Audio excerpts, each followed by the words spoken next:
Hello everyone, welcome back to my channel. आज की इस वीडियो में हम बात करेंगे कि मैंने 2024 में अपने 4 मेंस एग्ज़ाम एक सिंगल स्ट्रेटेजी का यूज़ करते हुए किस तरीके से क्लियर करे हैं, जिसमें मैंने RRB PO mains, IBPS clerk mains, RRB clerk mains, SBI clerk mains, ये मैंने चारों मेंस एग्ज़ाम 2024 में क्लियर करे हैं, वो भी बहुत अच्छे मार्जिन के साथ। तो इस वीडियो में हम डिटेल में बात करने वाले हैं। चलिए शुरू करते हैं। चलिए अब बात करते हैं मेरी प्रीलिम्स की स्ट्रेटेजी के बारे में। तो प्रीलिम्स के लिए मुझे कुछ एडिशनल ऐसा एक्स्ट्रा मेहनत नहीं करनी पड़ी, क्योंकि जब मैंने बेसिक्स कॉन्सेप्ट अपने क्लियर करे थे, कवर करे थे, तो मैंने बुक से काफ़ी सारे क्वेश्चंस की प्रैक्टिस कर ली थी। मतलब चैप्टर वाइज जितने भी क्वेश्चंस अवेलेबल थे, मैंने बेसिक टू हाई लेवल सारे क्वेश्चंस की प्रैक्टिस करी हुई थी। तो इससे मुझे कोई डिफ़िकल्टी नहीं आई कि प्रीलिम्स में मुझे ऐसा हो रहा है कि मुझसे कोई क्वेश्चन सॉल्व नहीं हो रहा है। टाइम लगता था लेकिन हो जाते थे। तो स्पीड बढ़ाने के लिए मैंने क्या किया है, मैंने बहुत सारी अड्डा की क्विज अटैम्प्ट की है। डेली वाली जितनी भी फ्री क्विज होती थी, मैंने बहुत सारी वो अटैम्प्ट की है। मतलब डेली की जितनी आती थी वो मैं डेली करती थी प्रीलिम्स के टाइम पे, तो उससे मेरी स्पीड काफ़ी बूस्ट हो गई। दूसरी चीज़ मैंने क्या की, मैंने बहुत सारे मॉक टेस्ट दिए हैं। अब जैसे आपके आईबीपीएस पीओ भी आ रहा है, क्लर्क भी आ रहा है, RRB PO clerk, SBI PO की भी नोटिफिकेशन आज आउट हो गई है। तो आपको क्या करना है, आपको बैलेंस बना के चलना है ताकि आप क्लर्क और पीओ के प्रीलिम्स के मॉक टेस्ट देते चलो। मैंने क्या किया हुआ था कि मंडे अगर मैं आरआरबी क्लर्क दे रही हूँ तो ट्यूसडे में आरआरबी पीओ दूंगी, फिर वेडनेसडे में आईबीपीएस क्लर्क दूंगी, और फिर थर्सडे में दूंगी आईबीपीएस पीओ। तो इससे क्या होगा कि लेवल भी मेरा एडजस्ट होते जा रहा है और मेरी स्पीड भी ठीक ठाक काम कर रही है। इससे जब मैंने बहुत सारे मॉक टेस्ट दिए, डेली ही एक मॉक टेस्ट तो मेरा मिनिमम था, देना ही देना है, उससे एक्स्ट्रा भी हो जाता था। ठीक है, तो मॉक टेस्ट मैंने इतने सारे दिए, मतलब अब अगर मैं देखूँ तो मैंने 1000+ मॉक टेस्ट बहुत आराम से दे दिए होंगे।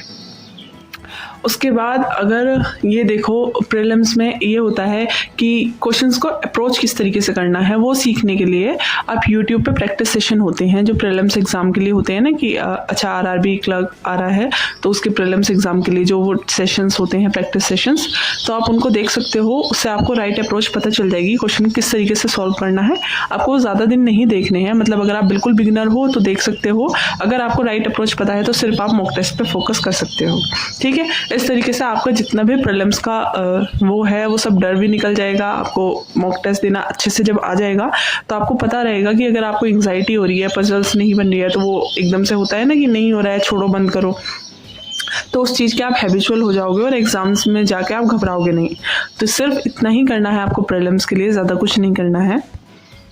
अब बात करते हैं मेरे मेंस की स्ट्रेटजी के बारे में।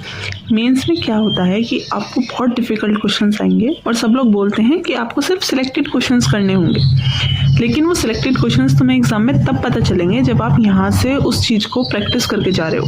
अगर आप मॉक टेस्ट दे रहे हो, सॉल्व कर रहे हो, जब आप उसे सॉल्व करोगे तब आप देखोगे कि आपने इस क्वेश्चन में ज़्यादा टाइम वेस्ट कर दिया, जो कि आपको नहीं करना चाहिए था, या आपको क्वेश्चन ही अटैम्प्ट नहीं करना चाहिए था।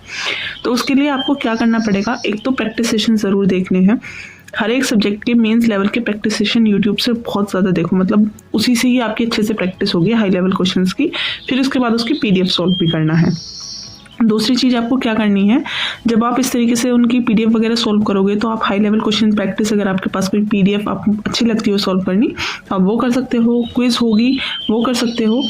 फिर उसके बाद आपको मॉक टेस्ट देने से पीछे नहीं हटना है। आपको लगता है ना कि बहुत बड़ा मॉक टेस्ट है, बहुत ज़्यादा टाइम चला जाएगा, इससे अच्छा मैं कुछ और कर लेता हूँ, लेकिन अगर आप मॉक टेस्ट नहीं दोगे तो आपको नहीं पता चलेगा कि आपकी गलती क्या है। और मेनली गलती क्या होती है, हमें लगता है कि ये क्वेश्चन करने वाला है, लेकिन एक्चुअल में वो छोड़ने वाला होता है। हम गलत क्वेश्चन पे अपना टाइम वेस्ट करके अपना मेंस ख़राब कर लेते हैं। ठीक है, तो इसके लिए आपको मॉक टेस्ट ज़रूर देने होंगे। फिर क्या होता है, हम क्या करते हैं कि जब हम उसको सॉल्व करते हैं, मेंस लेवल के क्वेश्चंस इतने डिफ़िकल्ट होते हैं कि आपको लगता है कि नहीं यार बस हो गया, मुझसे नहीं हो रहा है सॉल्व, छोड़ो, मैं नेक्स्ट मॉक टेस्ट देता हूँ।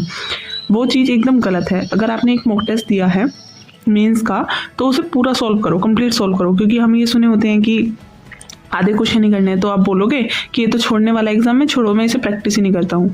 अगर आप ऐसे करोगे तो आपको नहीं पता चलेगा कि आपको एग्जाम में कौन से क्वेश्चन छोड़ने हैं और आप गलत क्वेश्चन पर अपना टाइम वेस्ट कर दोगे।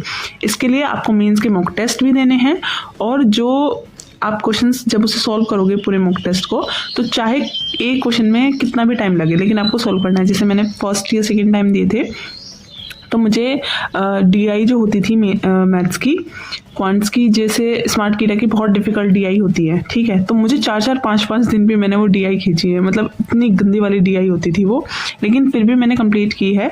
क्योंकि ये है कि अगर आप अभी नहीं करोगे तो एग्ज़ाम टाइम आने पे करोगे, और तब करोगे तो आपसे कुछ नहीं होगा। तो इसलिए आपको मॉक टेस्ट भी देने हैं, सारा एनालिसिस अच्छे से करना है, और जितने भी सब्जेक्ट्स मेंस में हमारे आने वाले हैं, जैसे कि कंप्यूटर भी आता है RRB में, और बाकी इंग्लिश, क्वांट, रीजनिंग, GA। आप सोचते हो कि चलो सेक्शनल कट ऑफ इतनी जाती है तो इतना पढ़ लेता हूँ कि जिससे बस सेक्शनल निकल जाए, बाकी सब मैं इससे निकाल लूँगा। तो ऐसे कुछ भी पॉसिबल नहीं होता है, आपको सारे सब्जेक्ट कंबाइन लेके चलने पड़ेंगे, तभी आपका मेंस अच्छे से हो पाएगा। तो इसके लिए आपको थोरोली प्रैक्टिस करनी पड़ेगी। चलिए अब बात करते हैं कि हमारी सब्जेक्ट वाइज स्ट्रेटजी क्या होनी चाहिए। हर एक सब्जेक्ट को हमें अप्रोच करने का तरीका अलग अलग होता है, तो उसके बारे में हम डिटेल में बात कर लेते हैं। मैं बात करूं अपनी क्वांट की स्ट्रेटजी की, तो बेसिक कॉन्सेप्ट के सारे जितने भी फॉर्मूले होते हैं वो मैंने लिख लिए, रूल्स जो अच्छे हाई लेवल वाले होते हैं वो मैंने लिख लिए। उसके साथ साथ मैंने प्रैक्टिस सेशन किए हैं यूट्यूब से। सिर्फ मैंने कोई भी पेड बैच परचेज़ नहीं किया था उसके लिए। सारे प्रैक्टिस सेशन मैंने यूट्यूब से किए हैं, आशीष अरोड़ा सर की प्लेलिस्ट से करे हैं, ठीक है। और बाकी के फिर मैंने मॉक टेस्ट दिए। मेरा क्वांट्स थोड़ा सा वीक था, तो इसके लिए मैं सेक्शनल मॉक टेस्ट इसकी ज़्यादा देती थी, ताकि मेरी अच्छे से प्रैक्टिस हो जाए और मैं एग्ज़ाम में अच्छे से कर पाऊँ, ठीक है। बात करें अगर मेरी रीजनिंग के, तो रीजनिंग का भी मेरा सेम हुआ था। प्रीलिम्स लेवल तक जब मैंने बेसिक कॉन्सेप्ट क्लियर कर लिए अपने, तो प्रैक्टिस सेशन करे मैंने यूट्यूब से। मैंने काफ़ी सारी पजल्स तो अंकुश लांबा सर की देखी थी, पजल्स वाले सेशन, और मिसलेनियस प्रैक्टिस करने के लिए Sanjay sir art of reasoning वाले बेस्ट हैं, वो क्रिटिकल मिसलेनियस सब कुछ करा देंगे। उसके बाद में फिर हमें सिर्फ इनके सेक्शनल और फुल मॉक लगाने हैं। इंग्लिश के लिए मैंने क्या करा था, देखो मैं एडिटोरियल हमेशा से कर रही थी, एडिटोरियल मैंने कभी भी मिस नहीं किया है, और जब मैंने एडिटोरियल करना बंद कर दिया था तो मैं न्यूज़पेपर खुद से रीड करती थी, तो उससे इंग्लिश काफ़ी इंप्रूव होती चली जाएगी धीरे धीरे, आपको पता भी नहीं चलेगा। उसके अलावा जो मैंने किया, परफेक्शन की यूट्यूब पे जितनी भी मैम की प्लेलिस्ट थी मैंने वो पूरी ख़त्म कर ली थी, क्योंकि मैम बहुत डिफिकल्ट लेवल के क्वेश्चन, हाई लेवल के क्वेश्चन करवाती थी, तो उससे प्रैक्टिस हो जाएगी। मेंस में जो है आपके RCs वगैरह अच्छे आएंगे, तो इसके लिए आपकी रीडिंग बहुत अच्छी होनी चाहिए। तो एडिटोरियल या फिर न्यूज़पेपर रीडिंग आपको मिस नहीं करनी है, आपको डेली करनी ही करनी है, मिनिमम एक एडिटोरियल तो आपको करना ही है। अगर मैं बात करूँ जनरल अवेयरनेस और बैंकिंग अवेयरनेस की, तो मैं कभी इससे उम्मीद नहीं लेके गई हूँ कि मेरे इसमें मार्क्स आएंगे, लेकिन मैंने हमेशा इससे अच्छे से पढ़ा है। मतलब डेली मैंने इसकी क्लासेस की हैं और PDF से रिवीजन किया है, फिर कंबाइंड वीकली PDF से रिवीजन किया है। मतलब जो PDF मेरी डेली की होती थी उन्हें ही खुद से कंबाइन करके मैंने वो वीकली रिवाइज़ की हैं, और एग्ज़ाम से पहले उनको ही रिवाइज़ करके जाना है। ये नहीं कि अब कोई और अच्छी PDF आ गई है बेस्ट 300 वाली या ये वाली, वो कर लेता हूँ, नहीं। जिस PDF से आप डेली पढ़ते हुए जा रहे हो, एग्ज़ाम टाइम से पहले भी आपको उसी PDF से पढ़ना है। बात करूँ अगर मैं कंप्यूटर की, तो कंप्यूटर मैंने सचिन अरोड़ा सर से करा था। सारी वीडियो क्लासेस देखने के बाद सर जो प्रैक्टिस सेशन भी करवाते हैं कुछ यूट्यूब पर, वो कर लिए थे। उसके अलावा मैंने स्मार्ट कीड़ा का एक वो होता है टेस्ट, कंप्यूटर का टेस्ट, उसमें 1000 क्वेश्चन थे या 500 थे, मुझे अच्छे से याद नहीं है। फिर मैंने वो वाली क्विज अटेम्प्ट की थी काफ़ी सारी कंप्यूटर की, तो उससे मेरे कंप्यूटर में अच्छे खासे मार्क्स आ गए थे।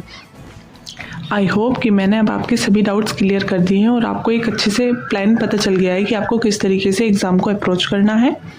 अगर आपको वीडियो पसंद आई है तो लाइक ज़रूर करना, शेयर ज़रूर करना और सब्सक्राइब ज़रूर करना।